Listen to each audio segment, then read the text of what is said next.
Buenas noches, doctor y compañeros todos. En esta oportunidad vamos a hablar de lo que vendría a ser enfermedad, anemia por enfermedad crónica y anemias aplásticas. Bien, la anemia de la enfermedad crónica o la anemia de la inflamación o la anemia de la inflamación crónica o hipoferremia de la inflamación, inicialmente se creía que esta estaba asociada con enfermedades infecciosas, inflamatorias o neoplásicas, pero actualmente se vio que en esta se puede observar una variedad de afecciones, tanto como la diabetes mellitus, la insuficiencia cardíaca congestiva, traumatismos graves u otras formas de activación inmunitaria aguda o crónica. Entonces, ¿qué es la anemia de la enfermedad crónica? Viene a ser una anemia multifactorial que se va a caracterizar por una anemia adquirida hiporregenerativa, que esta va a ser secundaria a la respuesta inmunológica desencadenada por la presencia de estas enfermedades sistémicas, ya sean agudas o crónicas. La siguiente. Entonces, dentro de la patogénesis vamos a hablar de lo que vendría a ser la disponibilidad reducida de hierro. Se cree que la anemia por enfermedades crónicas o la anemia inflamatoria viene a ser el resultado de lo que es una estrategia de defensa por parte del cuerpo para así poder limitar la disponibilidad de hierro para los microbios invasores. En consecuencia a ello, la fisiopatología de esta va a estar dada por lo que viene a ser la desregulación inmunomediada de la homeostasis del hierro a través de lepsidina y citocinas, y también lo que vendrían a ser los efectos inmunomediados sobre la proliferación de células progenitoras eritroides, el recambio y semivida de los glóbulos rojos y la activación y la actividad biológica de la eritropoyetina. La siguiente. Entonces, el aumento de lepsidina y otras citocinas hace que el hierro se retenga dentro de las células del sistema retículo endotelial, como podemos observar en esta imagen, en el cual vamos a ver el mecanismo de la anemia por enfermedad crónica. Sobre todo, que esta se va a desencadenar, como lo mencioné, en presencia de una infección, una inflamación o presencia de alguna malignidad, en la cual lo que va a ocurrir es que el macrófago, el macrófago va a ser estimulado, ¿no? Es estimulado en sí para producir lo que vendría a ser la interleucina 6 y la interleucina 1 beta. Lo que a su vez va a inducir a la producción de hepcidina por parte del hígado. Entonces, una vez que la hepcidina se dio a la producción de esta, se va a dar la interacción con lo que viene a ser la proteína ferroportina de exportación de hierro, lo cual va a inhibir la absorción de hierro a nivel del tracto gastrointestinal y va a disminuir la liberación de hierro por parte de los macrófagos. El sello distintivo de esta va a ser la combinación, como le mencioné, niveles bajos de hierro circulante, la baja saturación de transferrina, la concentración normal o alta de la proteína de almacenamiento de hierro ferritina. Entonces, en cuanto a lo que vendría a ser la concentración de ferritina sérica aumentada en la anemia por enfermedad crónica o anemia inflamatoria, esta va a ser, ¿no? Esta la hace menos útil como medida de las reservas de hierro. Y en cuanto a los mecanismos del aumento de la ferritina, estos van a ser multifactoriales, ya sea por el efecto de las citocinas, destrucción de tejidos y la secreción activa de ferritina por parte de los macrófagos. La siguiente. Entonces, como sabemos, la hepcidina vendría a ser un regulador primario y esta hepcidina va a ser un pequeño péptido producido por el hígado en respuesta a citocinas o exposición a antígenos bacterianos como componente de la respuesta inmune innata a la infección. Ahora, también se ha visto que la producción de hepcidina va a estar dado por otras células, como vendrían a ser los monocitos, y se cree que esto forma un mecanismo autocrino para así aumentar el secuestro de hierro por parte de los macrófagos.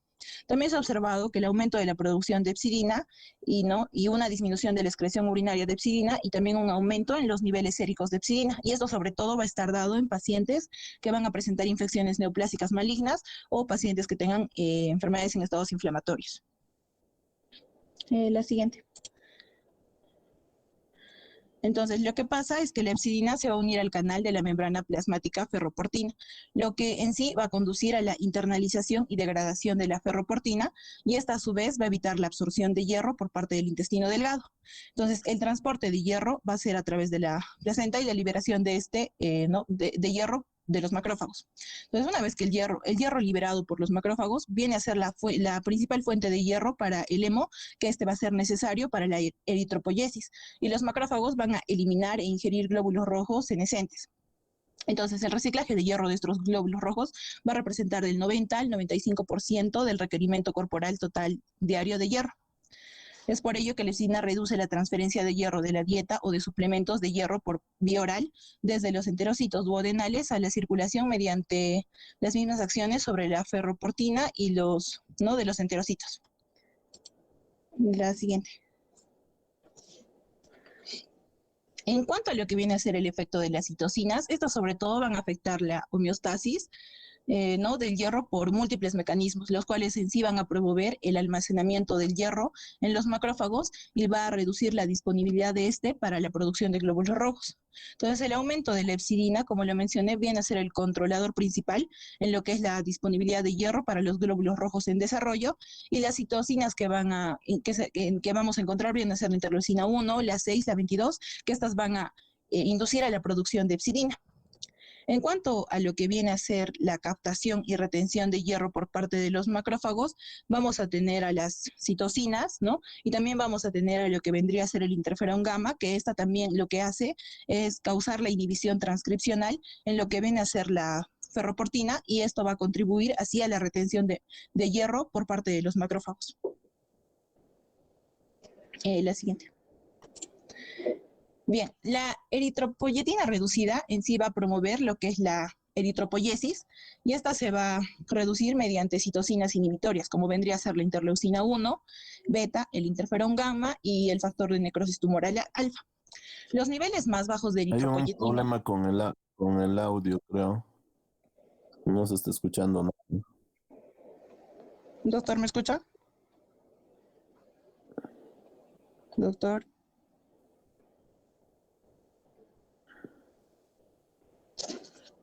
Doctor, ¿me escucha?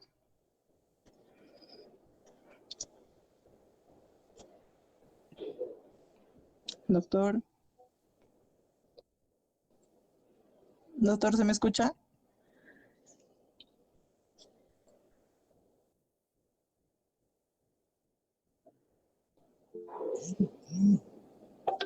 Ya. En cuanto a lo que viene a ser la eritropoyetina reducida, esta va a promover la eritropoyesis, ¿no? Y esta se va a reducir mediante lo que vendrían a ser citocinas inhibitorias, tanto la interleucina 1 beta, interferón gamma y factor de necrosis tumoral alfa. Los niveles más bajos de eritropoyetina en sí van a estar dados para un grado dado de anemia. Yo creo que sea hace 3 minutos no se escucha nada. Sí, sí te escucho, pero no veo absolutamente nada.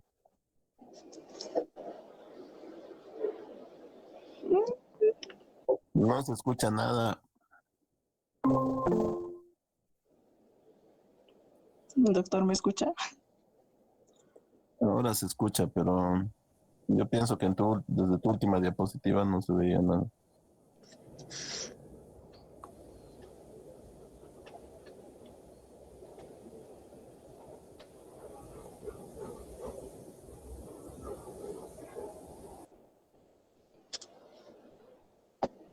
Ya, doctor, ¿puedo continuar? ¿Me escucha? Sabes que no sé, pero se escucha, pero no veo nada. Creo que haya salido. Ya. No, ¿se escucha? No. No. Es que los...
¿Me escucha?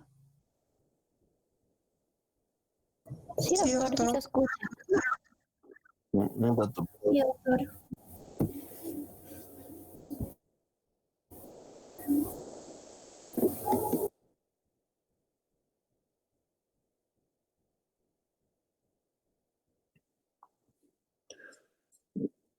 Ya, yo creo que pueden continuar, pero creo que puedes retroceder tus diapositivas. Yo creo que no, esa sí ya la habíamos visto. La siguiente, ahí creo. Ahí, ahí, esa.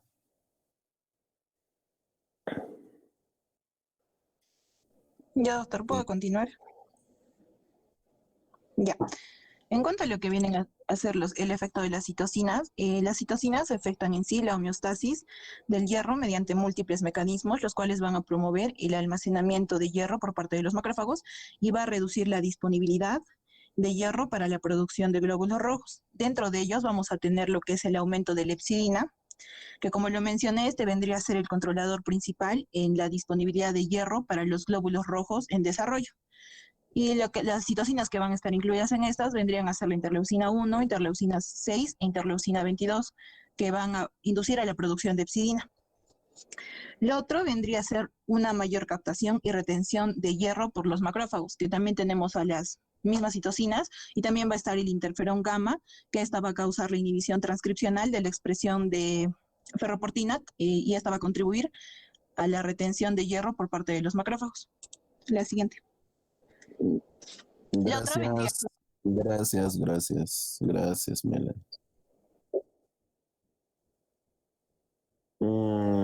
Dafna Ortiz Tapia. Doctor, presente. Buenas. Doctor, ¿me Pues, escucha? sí, perfecto. Ya, Se doctor. escucha perfecto, puedes continuar. Ya, doctor. Bueno, dentro de lo que es la eritropoyetina reducida, bueno, básicamente sabemos que la eritropoyetina viene a ser una hormona producida por el riñón que va a promover lo que es la eritropoyesis, ¿no? Esta básicamente puede reducirse mediante lo que son estas citocinas inhibitorias, especialmente con lo que es la interleucina 1 beta, interferón gamma y lo que es el factor de necrosis tumoral alfa. Ahora, vamos a tener también que los niveles bajos de la eritropoyetina para un grado de anemia contrastan con la mayoría de otras condiciones anémicas, como la anemia ferropénica, en la que los niveles séricos de eritropoyetina van a aumentar en proporción a la gravedad de la anemia, ¿no? También lo que es la reducción de la producción de los glóbulos rojos, bueno, básicamente varios mediadores inflamatorios van a inhibir directamente lo que es la diferenciación y proliferación de las células eritroides o incluso pueden inducir a la apoptosis a través de vías de diferentes vías, ¿no? En varios estudios que se han observado, existe lo que es un aumento de la muerte por apoptosis de los precursores de glóbulos rojos en la médula ósea. Asimismo, vamos a tener lo que es la reducción de la supervivencia de los glóbulos rojos. Bueno, básicamente las citocinas inflamatorias pueden reducir la vida útil de los glóbulos rojos al impulsar lo que es la formación de radicales libres con lo que es la peroxidación de lípidos de membrana y una mayor expresión de receptores captadores de macrófagos, los cuales van a facilitar que es la ingestión de la fagocitosis de estos glóbulos rojos, ¿no? Siguiente. Bueno, dentro de lo que es la epidemiología, vamos a tener que la anemia por enfermedad crónica se va a considerar la segunda causa más común de anemia en todo el mundo después de lo que es la anemia ferropénica. Sin embargo, no se dispone de estadísticas detalladas sobre su prevalencia. A menudo lo que es la anemia en personas con enfermedades inflamatorias va a ser compleja y multifactorial y puede ser difícil separar el componente debido a la anemia por enfermedad crónica, ¿no? Vamos a tener ejemplos de prevalencia de lo que es esta anemia en varios estados inflamatorios.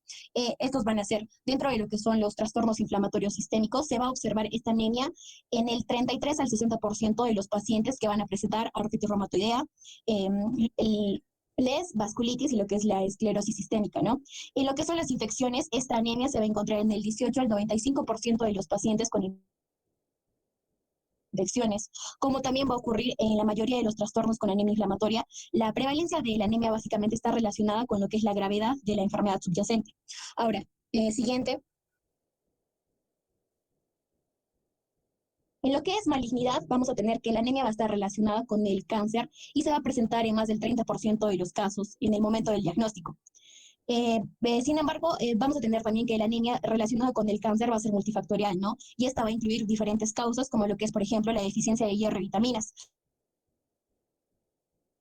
Además, la anemia va a ser especialmente frecuente en neoplasias hematológicas, tales como lo que es el linfoma y el mieloma múltiple. Ahora, asimismo, también en lo que es el envejecimiento, la anemia por enfermedad crónica va a representar aproximadamente un tercio de los casos de anemia del adulto mayor. A menudo va a ser debido a afecciones inflamatorias concomitantes o enfermedad renal crónica, ¿no? Ahora, dentro de lo que son los trastornos crónicos, tales como lo que es, por ejemplo, la insuficiencia cardíaca, la enfermedad pulmonar obstructiva crónica, también pueden causar lo que es una anemia por enfermedad crónica, ¿no? La enfermedad renal crónica a veces se va a clasificar como una causa, como una causa de esta. Bueno, dentro de lo que es la presentación clínica, vamos a tener que el paciente típico con esta anemia va a tener una condición crónica subyacente, conocida como un componente inflamatorio, ¿no? Bueno, inicialmente se describieron lo que son infecciones, tales como lo que son tuberculosis, neumonía, endocarditis, inflamatorias también, como por ejemplo la artritis reumatoidea o malignas, como lo que son los linfomas o los cánceres de órganos sólidos, que han demostrado que varias enfermedades tienen lo que es un componente inflamatorio, ¿no? Bueno, entonces es en muchos casos que la anemia se va a desarrollar gradualmente y se va a detectar en pruebas de laboratorio de rutina y solo en lo que es la revisión de hemogramas previos se puede apreciar el desarrollo de esta. Ahora, vamos a tener muy característico de esta anemia, que esta va a ser una anemia normocítica normocrónica, va a ser hipoproliferativa, o sea, vamos a tener que esto se va a ver reflejado en lo que es el recuento disminuido de los reticulocitos y que va a ir de lo que es un grado leve a moderado, ¿no? Ahora, el recuento de lo que son los glóbulos blancos y lo que es el recuento de las plaquetas no se van a ver afectados por lo que es esta anemia, aunque pueden ser anormales como consecuencia de otro trastorno subyacente, ¿no? Asimismo, el paciente puede presentar más síntomas por su condición subyacente que por su anemia, tales como la fatiga, que se puede presentar en ambos casos. Siguiente. Bueno, acá podemos ver un cuadro de los trastornos subyacentes, ¿no? Una gran cantidad de afecciones con lo que es la activación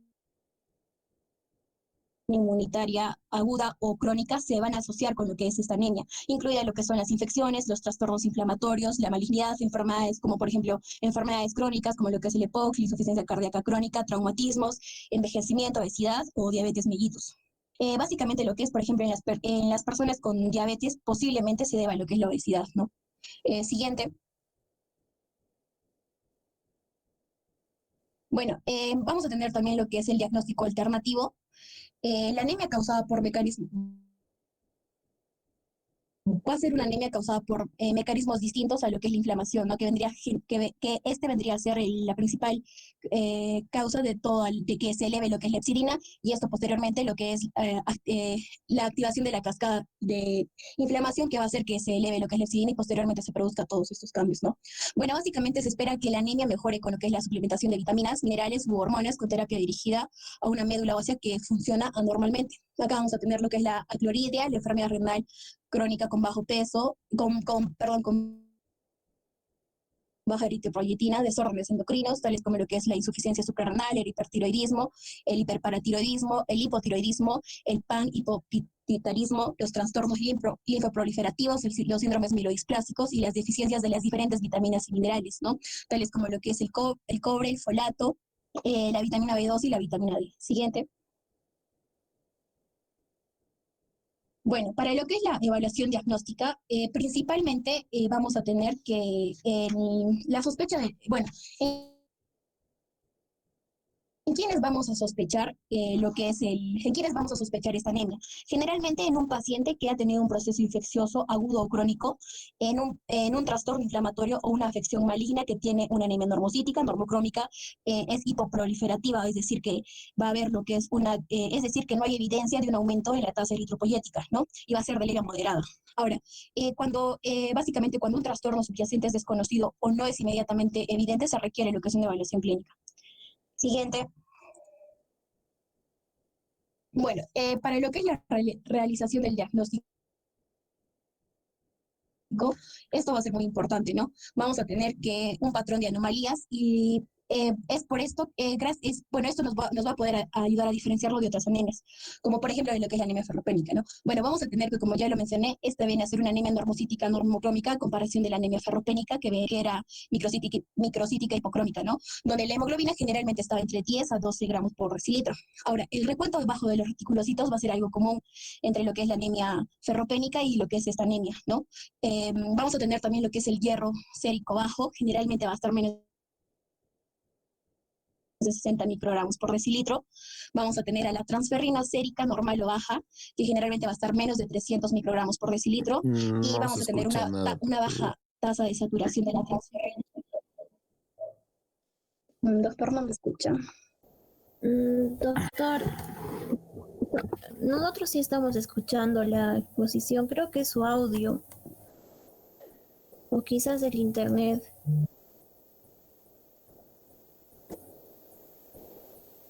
Doctor, creo que no escucha. Doctor, ¿ahora me escucha? Alicia, mejor llámale.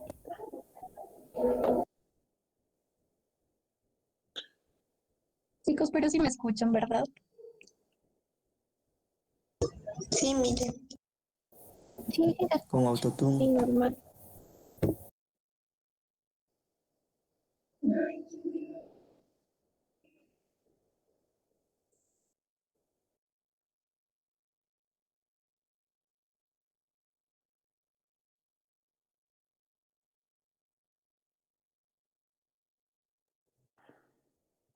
Chicos, ¿están ahí? Doctor, ¿ahora me escucha? Sí, así son los jueves a las 6 de la tarde. Siempre, ¿ok? Doctor. Sí, doctor, bueno, a veces. Ya, continúa a ver antes que... Bueno, como les mencionaba, este estaba caracterizado porque tenía lo que es un recuento abajo de los reticulocitos, ¿no? Que también lo veíamos en lo que es la anemia ferropénica. Ahora, este va a estar caracterizado porque va a tener lo que es un hierro sérico bajo, generalmente va a estar menor a 60 microgramos por decilitro, va a tener lo que es una transferina sérica normal, o puede ser baja, que generalmente va a estar menos de 300 microgramos por decilitro, y va a presentar lo que es una saturación baja de la transferina, que generalmente va a estar menos del 20%, ¿no? Ahora, la ferritina sérica puede estar normal o elevada, que generalmente puede ir mayor a 100 microgramos por litro, y la PCR va a estar elevada, ¿no? Ya que esta va a ser como su mismo nombre lo dice, va a ser una anemia por inflamación. Siguiente. Gracias. Gracias.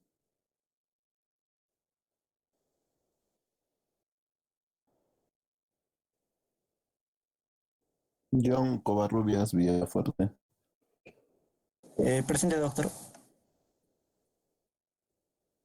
Doctor, presente. ¿Se me escucha? Sí, perfecto. John, pues... Está bien. Bueno, eh, pruebas para excluir otras causas de anemia. Generalmente vamos a excluir las siguientes causas de anemia con las siguientes pruebas, aunque, bueno, esto es principalmente para enfermedades que pueden ser parecidas, que pueden presentar una sintomatología parecida a la anemia, pero se hacen distintas pruebas para poder descartarlas, ¿no? Por ejemplo, en el caso de una hemólisis se puede usar lo que es la aptoglobina, la lactato deshidrogenasa. En la disminución de la función renal se puede usar lo que es una creatina sérica, la tasa de filtración glomerular estimada, y en la enfermedad hepática las transaminasas séricas. Las deficiencias de vitaminas también es importante realizar los niveles de vitamina B12, vitamina D, folato, trastornos endocrinos, los niveles hormonales, ¿no? Especialmente de la hormona estimulante de tiroides, como vamos a ver más adelante, van a tener una sintomatología, un cuadro clínico parecido, que van a ser también, que van a formar anemias hipocrómicas, normocíticas, y con una proliferación bastante baja. Con respecto a la malignidad, es importante hacer una detección del cáncer que sea apropiada para la edad, porque resulta en muchos casos que obviamente en este tipo de anemia sí se tiene ya la causa subyacente, ya se conoce, pero hay casos en los que no se sabe cuál es la causa. Y una de esas principales causas que se ha visto en estudios es que el paciente tiene problemas oncológicos. Siguiente. Bueno, estudios adicionales en casos seleccionados. Esto viene a ser especialmente en casos en que los estudios iniciales no hayan dado un diagnóstico certero de una anemia por enfermedad crónica. En este caso vamos a utilizar lo que es el receptor de transferrina soluble, que va a ser, bueno, este receptor soluble de transferrina va a aumentar cuando los receptores de transferrina que estén en las células de los eritrocitos también aumenten y consiguientemente también va a aumentar en el suero este receptor. De manera que cuando este se encuentre elevado, se va a sospechar de lo que es una anemia ferropénica y cuando este sea reducido en una enfermedad, en una anemia de enfermedades crónicas. Con respecto a la médula ósea es importante evaluar, especialmente como dice, para evaluar ciertos trastornos asociados o si la causa de una anemia es inexplicable o sigue sin estar clara. Se va a realizar lo que es la tinción de la médula ósea, donde se va a ver especialmente si los macrófagos presentan un punteado basófilo bastante extenso, que hace referencia principalmente a una anemia de enfermedad crónica, y también si es que los eritroblastos contienen abundante hierro o no, que también va a estar, ¿no?, en referencia a eso, porque si tienen baja cantidad de hierro, va a hacer referencia a una enfermedad, una anemia por enfermedad crónica, y si tiene un punteado basófilo normal, quiere decir que puede ser por una deficiencia de hierro. Bueno, en la médula ósea también se tiene que examinar lo que es, se tiene que examinarse de cerca, ¿no? Para poder detectar lo que es la presencia de displasia. También otro punto importante es, otro punto a considerar, es que también en la médula ósea se van a observar lo que son los sideroblastos en las anemias sideroblásticas. Siguiente. Bueno, con respecto al nivel de epsidina. El nivel de epsidina, como hemos visto anteriormente, la epsidina se va a aumentar en los procesos inflamatorios y los niveles de epsidina van a estar principalmente relacionados con una anemia de enfermedad crónica o una anemia inflamatoria, y van a ser bajos en lo que es la anemia ferropénica. Puede ser útil en casos de que esté disponible, ¿no? En casos seleccionados, como aquella en la que la sospecha de deficiencia de hierro esté concomitante junto con la otra enfermedad de base. Con respecto a lo que es la eritropoyetina sérica, los niveles de eritropoyetina son generalmente altos en lo que es la anemia por deficiencia de hierro, importante, ¿no? Y más bajo en lo que es la anemia por enfermedad crónica. Y aparte de esto, que la medición de la eritropoyetina está reservada principalmente a los pacientes que van a tener una anemia sintomática, o que la anemia no va a mejorar después del tratamiento de su trastorno subyacente, con o sin suplementos de hierro, o cuando se sospecha que puede tener una enfermedad renal crónica bastante marcada. Siguiente. Bueno, con respecto al tratamiento, las descripciones generales. La terapia inicial preferida es el tratamiento del trastorno subyacente, ¿no? Y como vamos a ver, o como se ha visto en los estudios, en las revisiones clínicas, es que si se logra controlar el trastorno que está causando la anemia va a reducir espontáneamente. Y otra cosa es que también se deben identificar o tratar las causas de la anemia si es posible. Y bueno, con respecto a lo que es la suplementación de hierro, generalmente se va a reservar específicamente a los pacientes que tengan deficiencia de hierro concomitante, no así a los que tengan una anemia por enfermedad crónica pura, porque ahí empeorarían el caso. Con respecto a lo que es la transfusión de glóbulos rojos, van a reservarse especialmente a los pacientes que tengan una anemia grave, una anemia bastante sintomática, o la hemoglobina esté por debajo de 7 miligramos por decilitro. Siguiente. Gracias. Gracias. Gracias, John. Ya, pero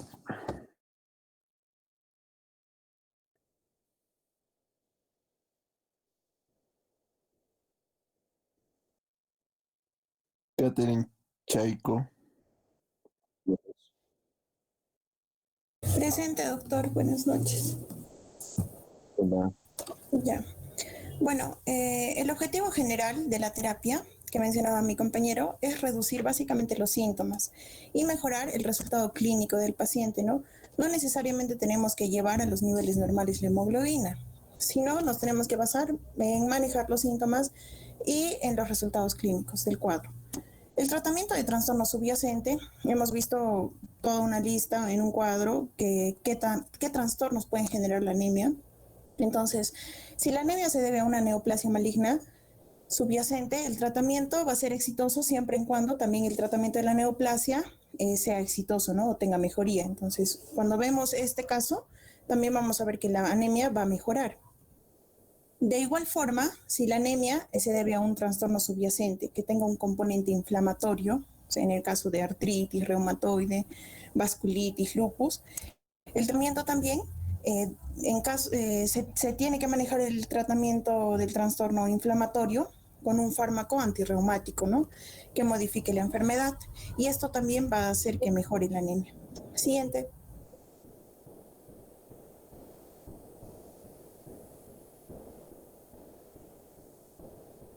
Siguiente, ya.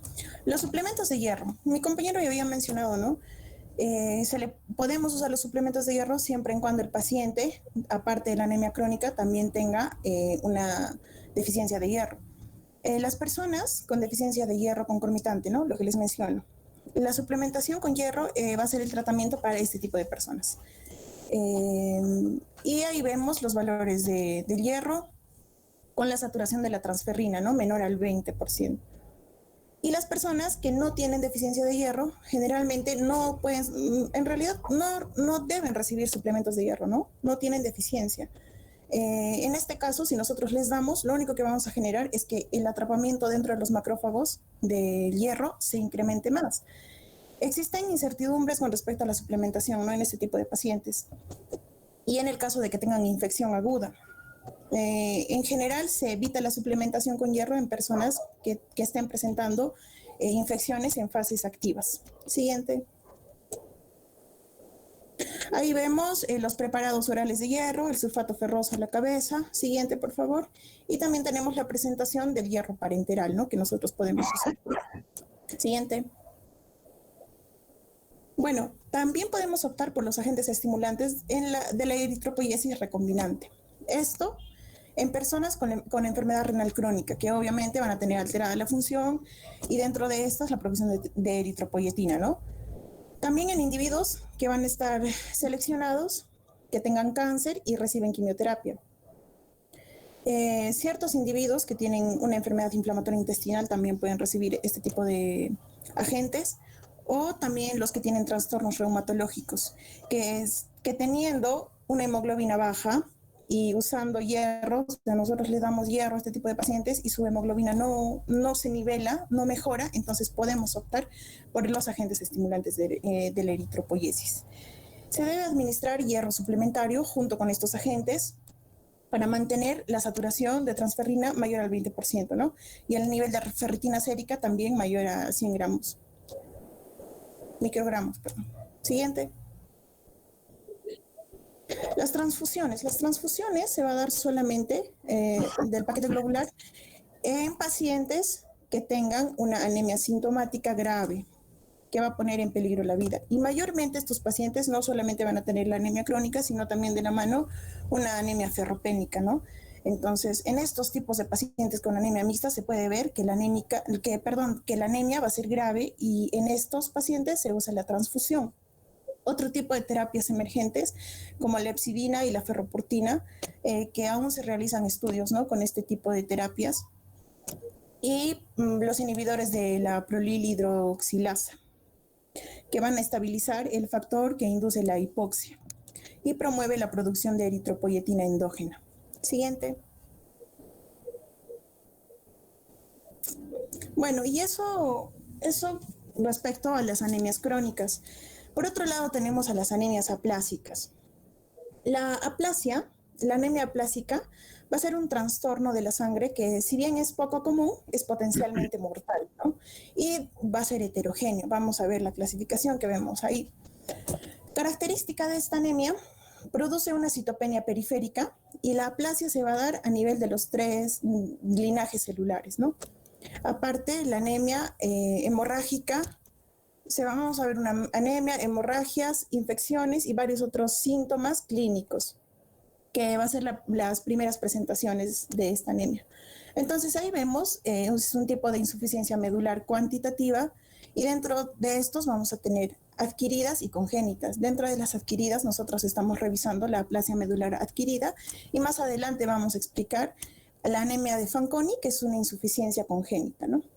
Siguiente, por favor. Gracias, Milagros.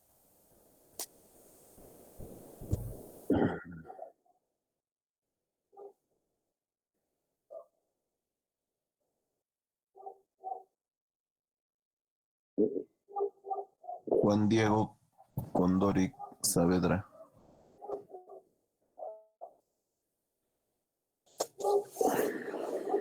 Presente, doctor.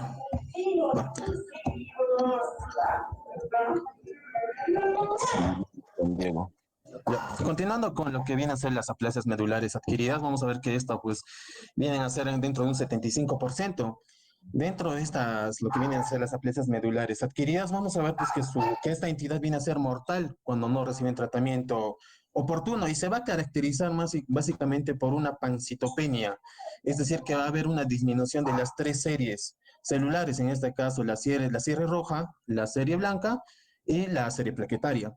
Vamos a ver pues que la mortalidad de esta entidad, como les dije, que si no se trata es muy alta.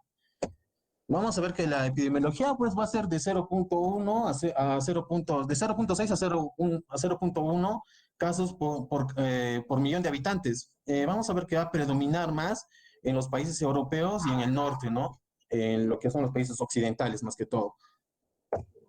Dentro de la etiología, lo que es la aplasia medular adquirida, vamos a ver que va a tener bastantes. Dentro de estos vamos a resaltar lo que viene a ser la aplasia medular inducida por fármacos, inducida por virus y algunos inducidos por lo que vienen a ser sustancias químicas. Dentro de esto vamos a ver que el 75% de estas aplasias vienen a ser idiopáticas, es decir, que no se conoce la causa que ha desencadenado esta aplasia medular. Mientras que el otro 25% pues se va a deber a infecciones virales, a fármacos o a exposición a sustancias químicas. Dentro de lo que viene a ser a la exposición de sustancias químicas, vamos a ver que van a ser sustancias derivadas del benceno, en este caso el clorobenceno, el bromobenceno, y dentro de lo que son a medicamentos, dentro de estos vamos a ver uno que es pues el cloranfenicol, ¿no? Que era un antimicrobiano de amplio espectro para gram negativos y gram positivos que se usaba antes, ¿no? Actualmente no se usa pues por este efecto colateral que tiene, ¿no? No es en todos los pacientes, pero sí en ciertos pacientes puede producir aplasia medular. Entonces tengan muy en cuenta lo que es el cloranfenicol. Otras entidades que pueden producir aplasia medular vienen a ser los virus, en este caso pacientes infectados con virus del VIH, pacientes con infectados del virus de la hepatitis, del parvovirus, incluso con el virus del Epstein-Barr. Dentro de las causas principales de aplasia medular adquirida, como les dije, a la cabeza 75% vienen a ser idiopáticos y el otro 25% pues vienen a ser por tóxicos, infecciones virales, como les dije, reacción medicamentosa, algunos antivirales, incluso a quimioterapia y radioterapia también. Tenemos otros trastornos inmunológicos, como viene a ser el lupus. Tener mucho esto en cuenta porque es una enfermedad autoinmune muy frecuente, al menos en nuestro medio. Dentro de la patogenia, del por qué se da la aplasia medular, pues se dice que básicamente va a ser por una estimulación de linfocitos T, una estimulación de linfocitos T anormal y una producción de citoquinas. En este caso vamos a ver que el factor de necrosis tumoral alfa y el interferón gamma, lo que van a hacer estos es van a inducir a una apoptosis celular de las células dentro de la médula ósea. A su vez, el interferón gamma, lo que va a hacer es va a inducir a que los linfocitos T, las células natural killer y las células dendríticas expresen un receptor que es el receptor PDL1. Y este cuando se una con su receptor PD1, lo que va a hacer es estimular la destrucción celular. Entonces, ese sería el mecanismo por qué se produce la aplasia medular adquirida. Otros mecanismos pueden ser pues por fármacos, productos químicos y la irradiación, ¿no? En aquellos pacientes pues que estén recibiendo radioterapia, pues se les irradia y a veces se les baja, ¿no? Toda la serie celular, tanto la roja como la blanca y como las plaquetas, ¿no? Dentro de la clínica vamos a ver pues que la sintomatología que se presenta puede ser de forma aguda o crónica, pero en su mayoría se presenta de forma subaguda. Entonces, como es un síndrome de insuficiencia medular, va a comprometer las tres series. La serie roja, en este caso, por la serie roja va a haber una disminución de los glóbulos rojos, lo cual nos va a producir anemia. Dentro, pues, de los síntomas y signos de anemia que hemos visto, vamos a ver pues, la palidez, el cansancio, la disnea, el dolor precordial, palpitaciones, mareos. Incluso cuando la hemoglobina está menos de 5, vamos a encontrar incluso en niños soplos, ¿no? Los soplos. En el caso de lo que es la serie plaquetaria, vamos a ver pues la trombocitopenia. Dentro de cuando hay trombocitopenia puede ser pues, leve, moderada y severa. De acuerdo a esas causas, pues pueden aparecer lo que son las púrpuras y las petequias, ¿no? Recordemos que una púrpura viene a ser de un diámetro de 4 a 10 milímetros y una petequia es menor a 4 milímetros. Vamos a ver hematomas, vamos a ver también lo que son epistaxis, gingivorragia y hemorragias digestivas, ¿no? Y entonces esto puede conducir a la muerte del paciente si es que no se trata. Vamos a ver por la otra serie, por la serie blanca, lo que son las famosas neutropenias, ¿no? En estas neutropenias vamos a ver que vamos a encontrar al paciente con fiebre, va a tener infecciones recurrentes. Recordemos que las neutropenias pues se clasifican en neutropenias leves, moderadas y severas, ¿no? Una neutropenia leve pues es de 1000 a 1500, una neutropenia moderada es de 500 a 1000 y una neutropenia severa es menor de 500, ¿no? Algo que nos va a ayudar también a ver esto va a ser la exploración física. Esto nos puede dar pistas sobre cuál es el origen de la aplasia y nos puede ayudar también a detectar las complicaciones. ¿Cómo? Por ejemplo, vemos un paciente en la consulta que viene con equimosis, dice, doctor, en la mañana vengo, me cepillo los dientes y comienzo a sangrar. Tiene gingivorragia, podemos ver pues, que el paciente se cansa, podemos ver la palidez en las mucosas. Entonces, estos signos y síntomas nos pueden ayudar, ¿no? A detectar qué patología podría tener el paciente y posteriormente derivarlo y pedir qué exámenes podríamos pedirle. Dentro de lo que es laboratorio, dentro del laboratorio vamos a ver pues lo que es una lámina periférica. Gracias. No te preocupes.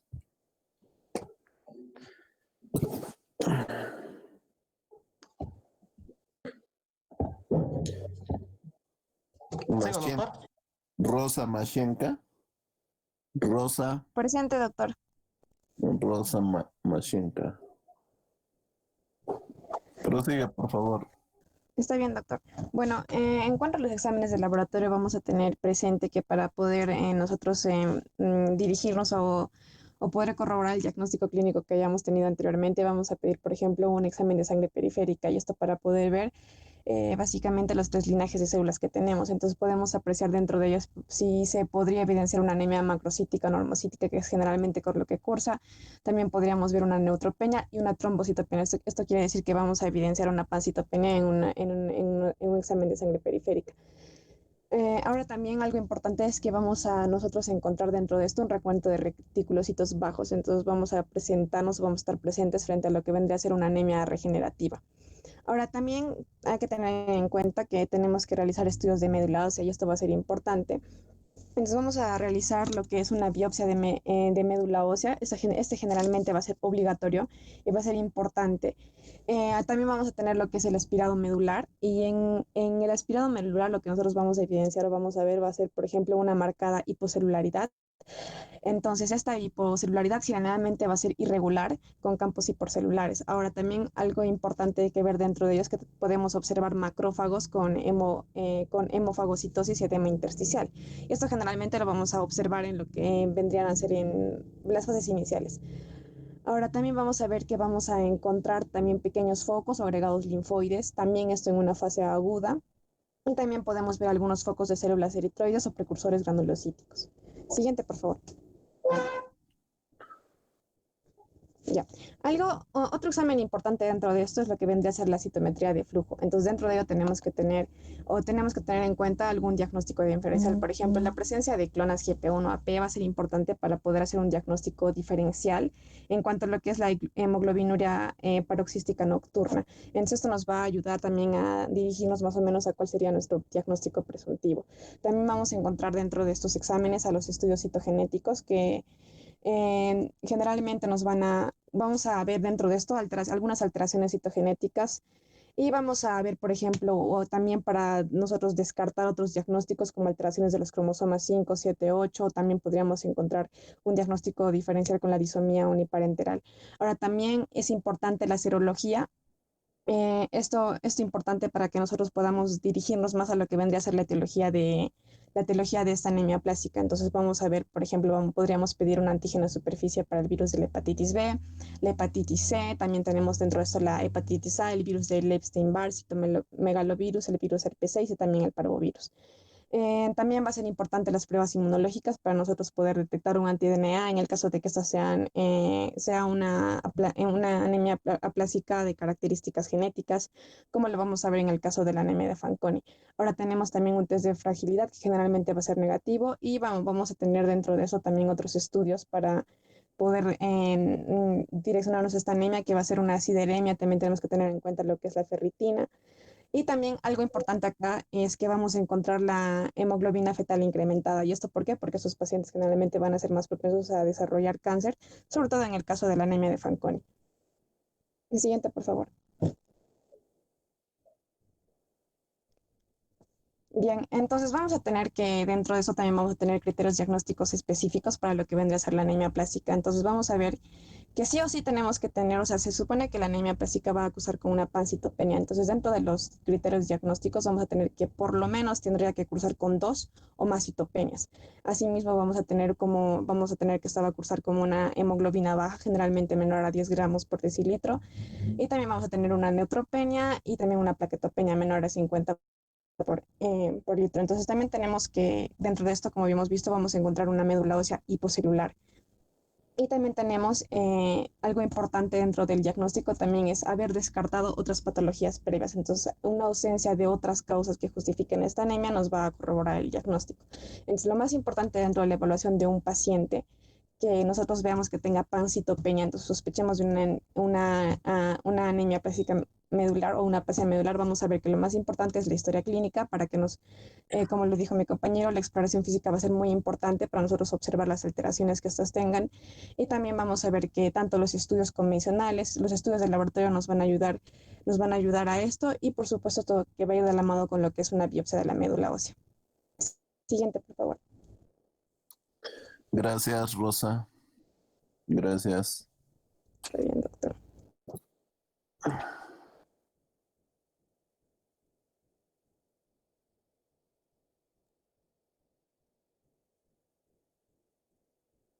Mm.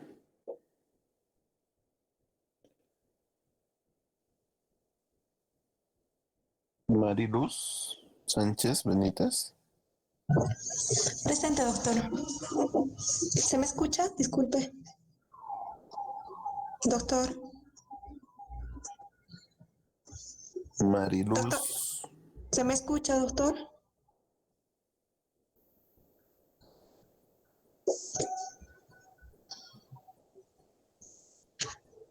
Doctor, ¿se me escucha? Está Maril. Mari sí se escucha.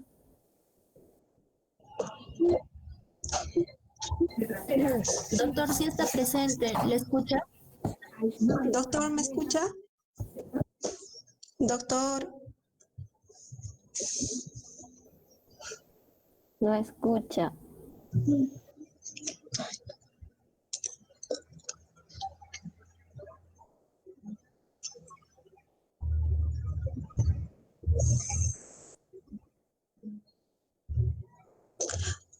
Doctor.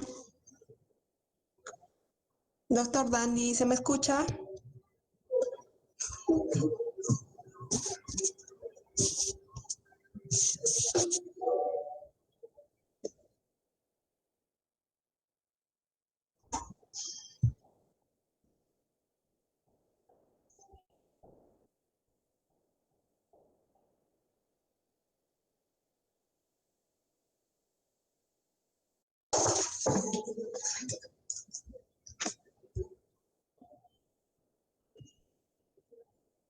Doctor.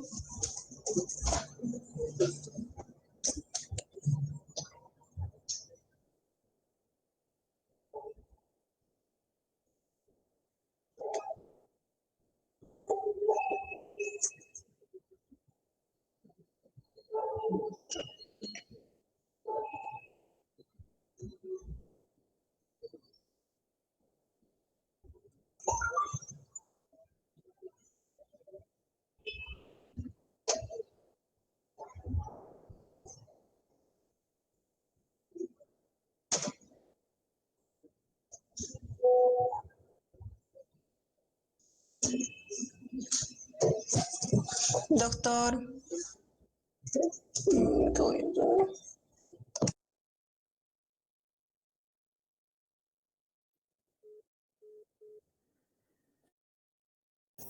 Mariluz, espera un ratito, el sistema le ha botado al doctor, no puede ingresar. Dice que está cargando. Ya, gracias, Marcia. Ya está. Ya, Ya doctor, creo que disculpe, estamos. ¿se me escucha? A Mariluz, Doctor. ¿no? Iba a empezar. Sí, Sí, sí, doctor. ¿Se me escucha? Ya, te escucho, te escucho. ya, genial, doctor, gracias. Bueno, continuando con la ponencia, voy a hablarles sobre el diagnóstico diferencial de una anemia plástica. Sí, sí. No, tenemos que tener en... Doctor. Bueno, como hemos estado viendo a lo largo de la exposición, una anemia plástica está caracterizada por presentar pancitopenia, ¿no? Es decir, una disminución de las series, ¿no? Ya. Tanto eritrocitos, leucocitos como plaquetas. Entonces, los mecanismos generales que van a producir esta pancitopenia van a ser parte del diagnóstico diferencial.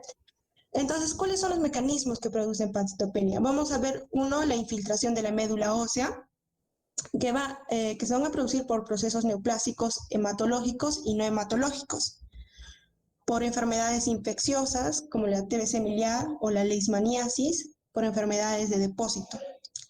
Otro de los mecanismos que nos producen una pancitopenia va a ser la disminución o abolición de la hematopoiesis. En esta vamos a encontrar los procesos infecciosos como el VIH, como la hepatitis viral o el parvovirus B19. También vamos a encontrar las alteraciones de la síntesis de ADN, ¿no? Puede ser por un déficit de vitamina B12, por una alteración del ácido fólico o por medicamentos. También por fenómenos inmunológicos como ciertas conectivopatías, ¿no? La destrucción de células madre hematopoyéticas por tóxicos como quimioterapia o radioterapia.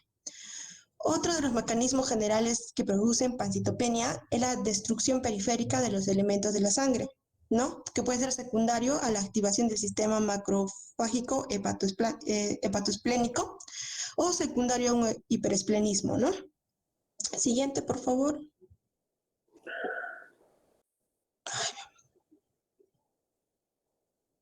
Doctor, disculpe, le ha botado el sistema.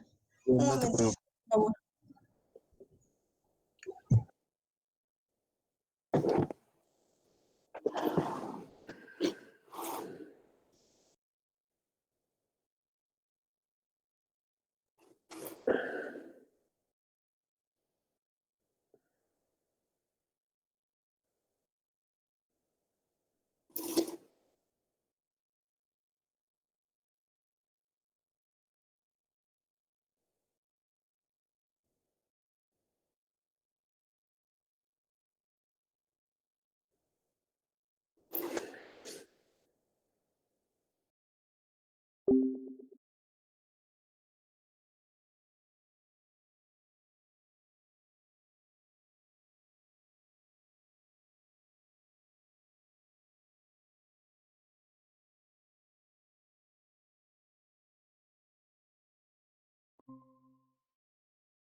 Vamos a ver que dentro del pronóstico vamos a encontrar una clasificación, ¿no? De la aplasia medular. Primero tenemos que recalcar que el pronóstico está en relación con la intensidad de la disfunción medular, ¿no? Vamos a encontrar tres tipos: la aplasia medular grave, muy grave, y la aplasia medular no grave. Dentro de la aplasia medular grave vamos a encontrar una celularidad de la médula ósea menos del 25%. Y al menos dos de los siguientes criterios, ¿no? Por ejemplo, tenemos que encontrar neutrófilos menos del 0.5, plaquetas menos de 20 y reticulocitos menos de 20. La aplasia medular grave está relacionada a una supervivencia menos del 20%. Ahora, encontramos otra que es la aplasia medular muy grave, ¿no? Que va a cumplir todos los criterios de la aplasia grave, es decir, una celularidad menos del 25% y dos de los criterios ya mencionados, ¿no? Y aparte de ello, se va a encontrar, ¿no? La característica de la aplasia medular muy grave es que los neutrófilos van a estar muy bajos, es decir, se va a encontrar menos del 0.2. Si en una aplasia medular encontramos menos del 0.5, en una aplasia medular muy grave se va a encontrar menor al 0.2, ¿no? En relación a los neutrófilos. Ahora, vamos a encontrar la aplasia medular no grave, donde se va a caracterizar por una médula ósea hipocelular que no va a cumplir los criterios de severidad ni de la aplasia medular grave, ni mucho menos, ¿no?, de la aplasia medular muy grave. Siguiente, por favor. El tratamiento. Bueno, ahora con respecto al tratamiento, el primer paso es eliminar la causa si se conoce. Como hemos visto, ¿no? La aplasia medular en un 75% suele ser, o sea, no tiene una causa específica, ¿no? Se suele asociar y en un menos del 30% se suele asociar, por ejemplo, a radioterapia o a medicamentos que ya los han mencionado. Entonces, si nosotros conocemos la causa, tenemos que eliminar, ¿no?, la causa como primer paso para el tratamiento. Ahora, el segundo paso es dar un tratamiento de soporte, ¿no? Corregir las consecuencias de, como hemos visto, va a haber una deficiencia de glóbulos rojos, de plaquetas y de los leucocitos. Entonces, si encontramos una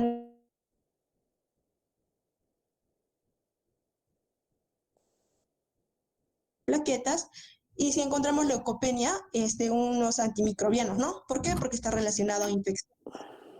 Ahora, en el tratamiento específico, vamos a ver, como hemos visto en el pronóstico, ¿no? Hay una diferencia entre una aplasia no grave y una grave muy grave. Entonces, en la aplasia no grave o moderada también, no va a requerir tratamiento salvo que las citopenias progresen a graves o aparezcan complicaciones infecciosas, ¿no?, de repetición. Ahora, en la aplasia grave, muy grave, va a haber dos tipos de tratamiento, los cuales están indicados, que puede ser la terapia inmunosupresora y la siguiente es la terapia de progenitores hematopoyéticos. Siguiente, por favor. Gracias, Mariluz. Gracias. Ya, doctor, gracias.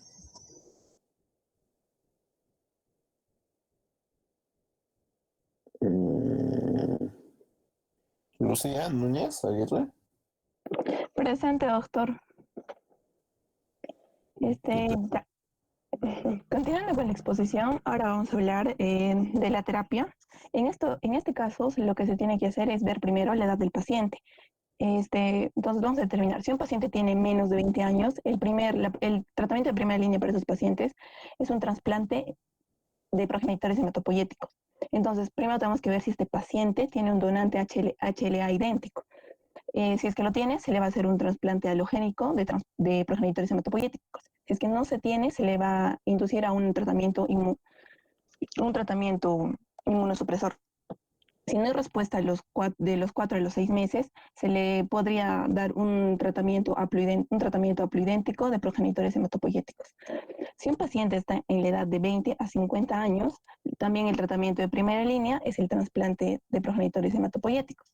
Entonces, se tiene que ver si este paciente tiene un familiar o un hermano HLA idéntico para realizarle un trasplante halogénico de progenitores hematopoyéticos. Si es que no lo tiene, también se le va a dar un tratamiento inmunosupresor. Si es que no hay una respuesta a los 4 o a los 6 meses, también se le puede hacer un trasplante halogénico de un donante no emparentado con él. O también se puede usar un tratamiento de segunda línea, como es un tratamiento inmunosupresor o el trombopac.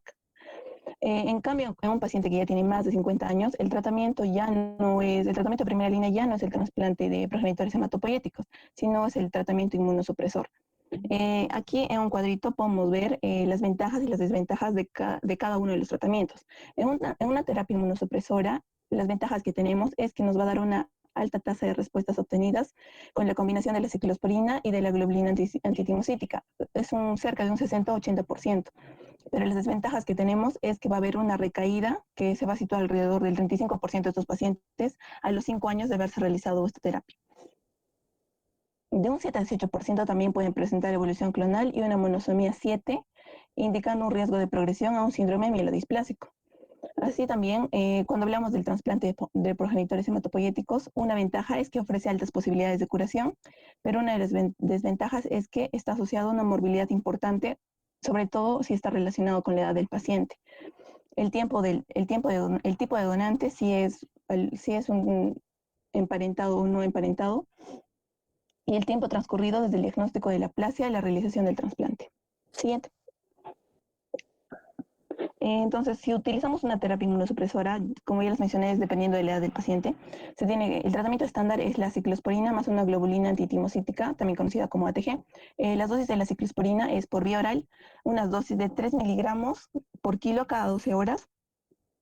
También se puede dar por vía intravenosa, se administra 1,5 miligramos por kilo cada 12 horas. Y de la globulina antitimocítica se da en dosis de 40 miligramos por kilo por día endovenosa durante 4 días. Otro tratamiento otro tratamiento inmunosupresor que también podemos mencionar es el trombopac, que van a ser agonistas de la trombopoyetina, que también mejoran las tasas de respuesta, pero no hay algo concreto y claro que nos pueda decir que es totalmente bueno por usarlo. En trasplante de progenitores hematopoyéticos, que generalmente se va a basar en el uso de drogas inmunosupresoras antes de ese trasplante, como el uso de la ciclofosfamida, la globulina antitimocítica, los inhibidores de la calcineurina, el metotrexato y el micofenolato.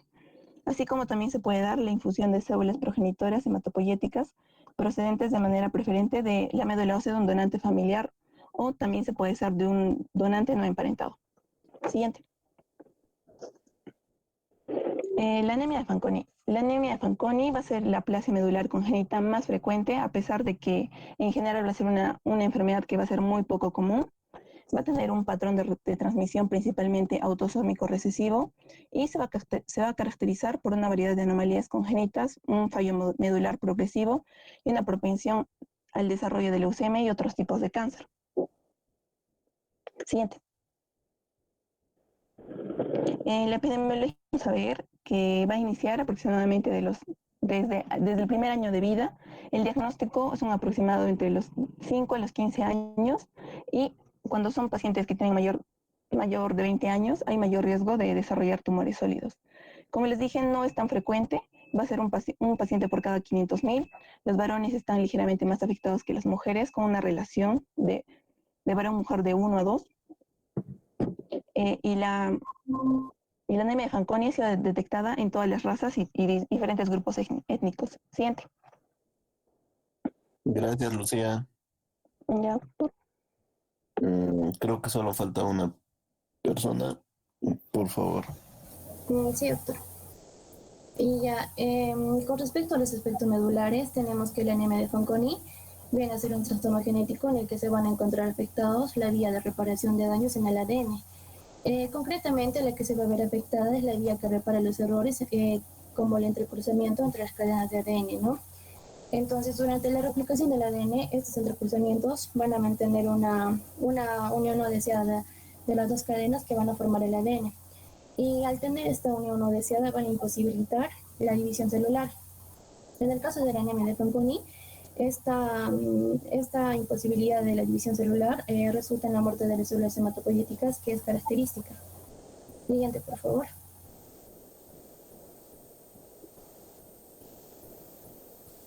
Los pacientes que presentan anemia de Fanconi no van a poder reparar estos entrecruzamientos.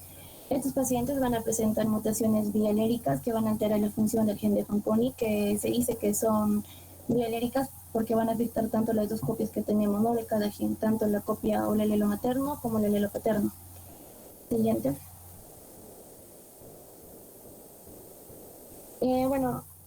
Hasta la actualidad se han descrito unos 18, se han descubierto 18 de estos genes que van a codifican las proteínas de Fanconi implicadas en esta ruta de reparación del ADN. Y se van a agrupar en 3 categorías distintas según la función que tienen. Tenemos el complejo inicial, el complejo ID2 y las proteínas efectoras. Siguiente.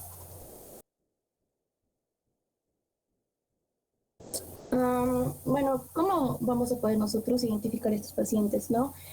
Primero con la clínica. Al momento de la clínica vamos a tener las manifestaciones cutáneas que se presentan en un 55% de los pacientes.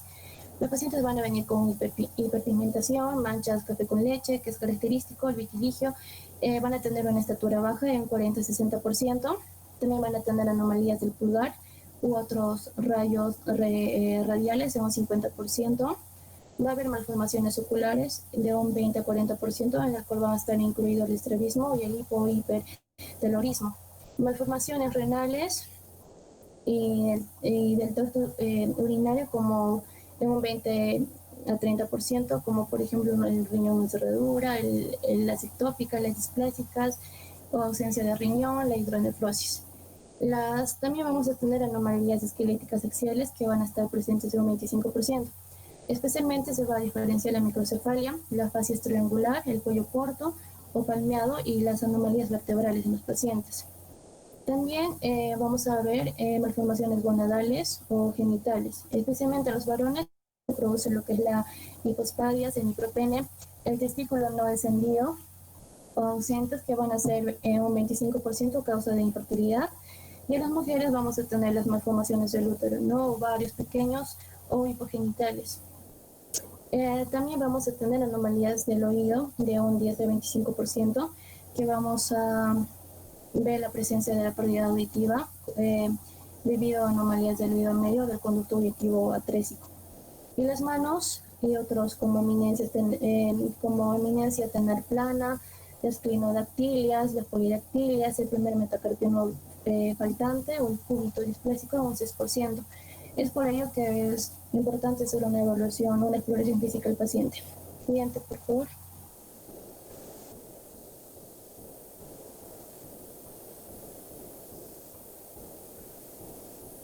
En el diagnóstico vamos a tener 3 alteraciones que nos van a poder guiar. Las alteraciones físicas características que ya se vio en lo que es la piel, las manchas cafés con leche o los hipostasias, el retardo en el crecimiento que lo podemos observar con una prueba de ruptura cromosomal, donde vamos a ver la exposición de las células de diepoxibutano o mitomicina C, y vamos a tener la secuenciación del gen FP. También tenemos un aumento de la alfa-fetoproteína sérica que nos va a indicar que va a haber un retardo en el crecimiento.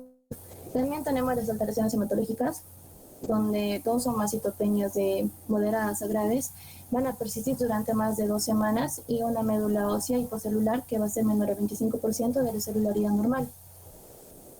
Vamos a tener un diagnóstico perinatal, donde vamos a poder evidenciar la fragilidad cromosómica normal en células de líquido amniótico o de biopsias de vellosidades coriales. Siguiente.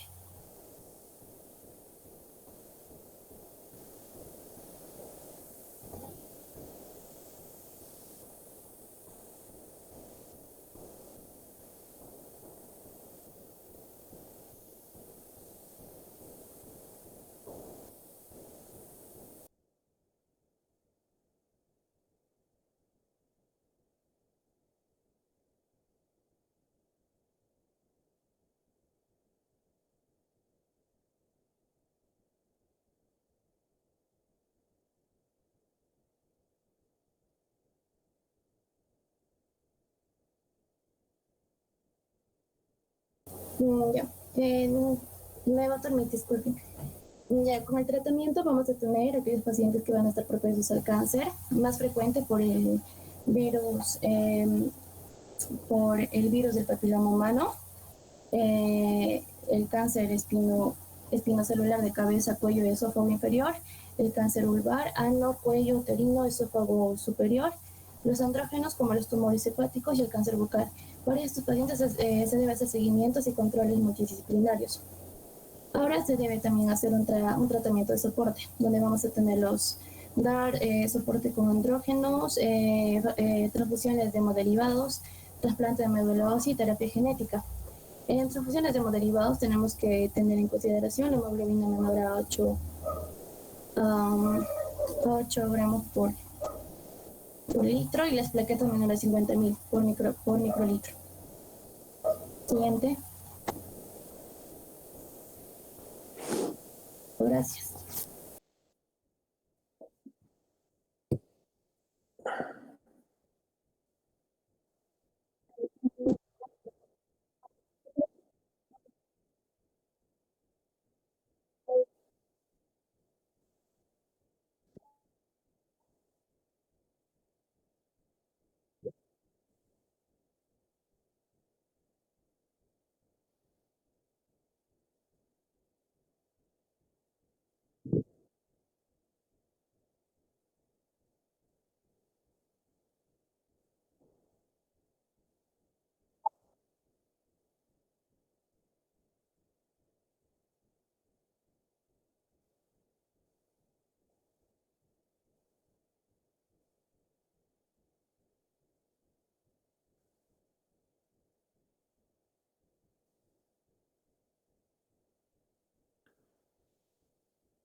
Chicos, ¿me escuchan? Sí, doctor, sí se lo escucha.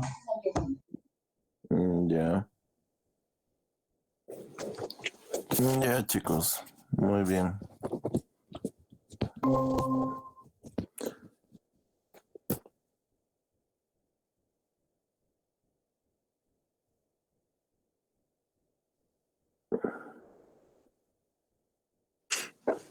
Entonces, para cualquiera de ustedes, tengo un paciente.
Ya, chicos, ¿se escuchan, no? ¿Se escuchan? No sé qué pasa con la señal, la verdad. Pero cada rato estoy rebotando de vuestro sistema. Ya, entonces, para aplasia medular, lo que hay que recordar sobre todo en la aplasia medular, porque hay dos tipos de aplasia medular, ¿no es cierto? Hay una aplasia medular adquirida, y la otra es la aplasia medular congénita.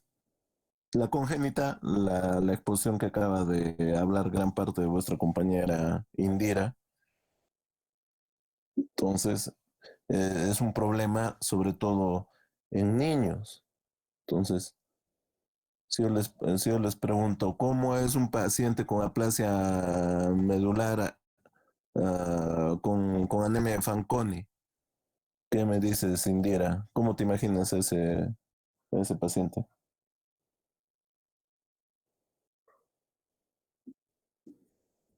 ¿Se escucha? Sí, doctor. ¿Cómo El te imaginas? paciente, Escríbeles a tus compañeros cómo te imaginas ese paciente con anemia Fanconi.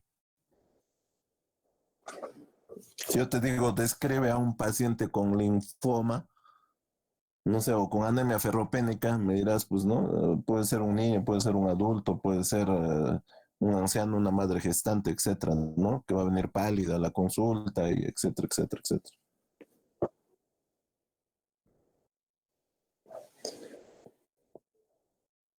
¿Cómo es? ya, doctor, como se mencionó, los pacientes con anemia de Fanconi van a tener alteraciones No, pero yo genéticas, quiero que entonces seas más que todo. más descriptiva, Indira, no la parte teórica ya la has dado. O sea, digamos, yo te digo, descríbeme a ese paciente con anemia de Fanconi, ¿cómo me lo describes? ¿Cómo lo resumirías a un paciente con anemia de Fanconi? Ya, bueno, Empezando obviamente van a desde, ser, desde su grupo etario y todo eso, ¿no? ya van a ser esto más que todo en niños y más que todo se da en los pacientes varones, en niños varones. estos pacientes de una edad de 3 a 14 años y, ¿cómo se llama? Los pacientes también van a presentar malformaciones congénitas, ¿no? Que van a tener una mayor predisposición a cuadros neoplásicos. Malformaciones congénitas. Malformaciones congénitas. Malformaciones congénitas. Lo característico de estos pacientes es que en la piel se les va a poder observar las manchas de café.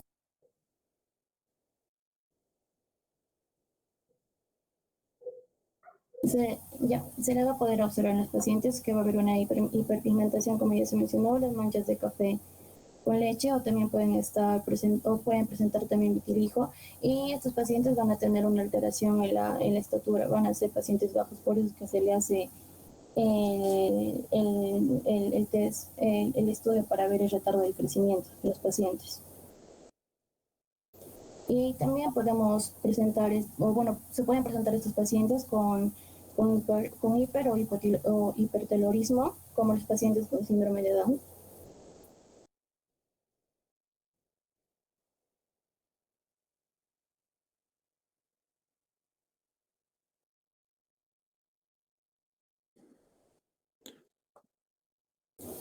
Doctor, ¿me escucha?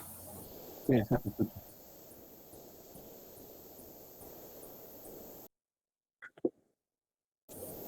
Ya, bueno, y también se puede presentar con todas las características que se mencionó en la clínica, ¿no? Aparte de tener las manchas cutáneas, va a tener estatura baja, como ya le dije, va a presentar malformaciones oculares que pueden ser el hipertelorismo. También si, por ejemplo, le hacemos unos exámenes a los genitales, podemos evidenciar, al menos en los varones, que va a haber micropenia o criptorquidia. Entonces es una anemia generalmente asociada a otras malformaciones congénitas, ¿no es cierto? Y este tipo de niños. ¿Y cuál es el gol estándar para diagnosticar?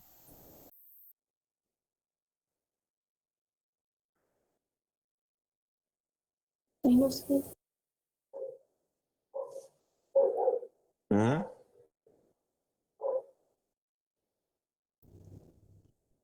Para cualquiera de todos, ayúdenle a Indira. La prueba de ruptura cromosomal, doctor. ¿Con qué? ¿Con qué sustancia? Generalmente Con se hace el diepoxibutano. diepoxibutano. Oxibutano. Entonces, si hay esas rupturas cromosómicas con esa sustancia, ya pues es una anemia Fanconi, ¿no? Y ¿me entienden? Entonces, en cambio, la aplasia medular adquirida, como Juan Diego lo ha especificado, la mayor parte es idiopática. Idiopática, o sea que no hay una causa clara establecida. Y el resto es, es secundaria, ¿no? Secundaria a radiaciones, secundaria a virus. Entonces, tienen que tener cuidado. Entonces, lo otro es cuál es el diagnóstico, los criterios diagnósticos de una aplasia medular adquirida.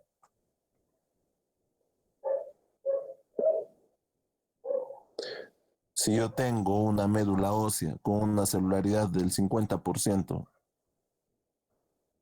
¿es o no es? Doctor. No. Doctor, en el caso es con una celularidad menor del 25%, pero si la celularidad está entre un 25 y 50%, tiene que haber un menor de 30% de lo que son las células residuales hematopoyéticas. Claro, pero en términos generales, más o menos. Bueno, tiene que haber una celularidad menor al Menor 25%. al 25%, menor al 25%. Incluso en adultos, en adultos mayores, hasta el criterio baja un poquito a 20%, menos de 20%. Entonces, eso tienen que tener claro. Y lo otro claro que tienen que tener es que son pacientes que vienen pues enmarcados de acuerdo a a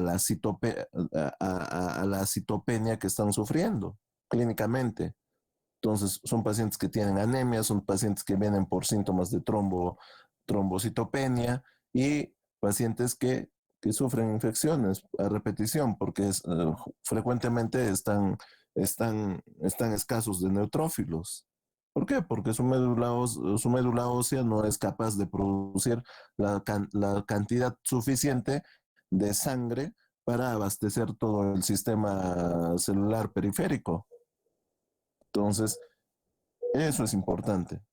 Entonces, ya han hablado de la aplasia medular severa, la muy severa o la muy grave. Quería decirles una pregunta. En términos absolutos, ¿cuándo es muy severa? Porque tu amiga hablaba de 0.2, pero si yo les pongo en términos absolutos, Menor a ¿cuántos? 200. Los neutrófilos en 200, doctor, menor de Menor a 200 200. neutrófilos.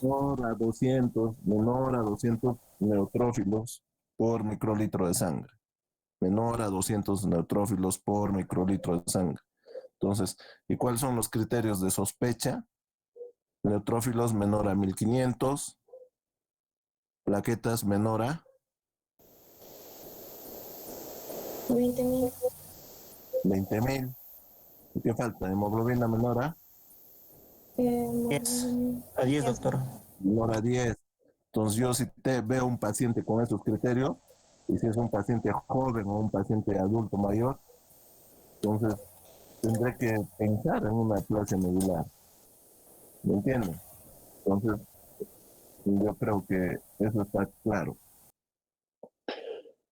Bueno, chicos, nos vemos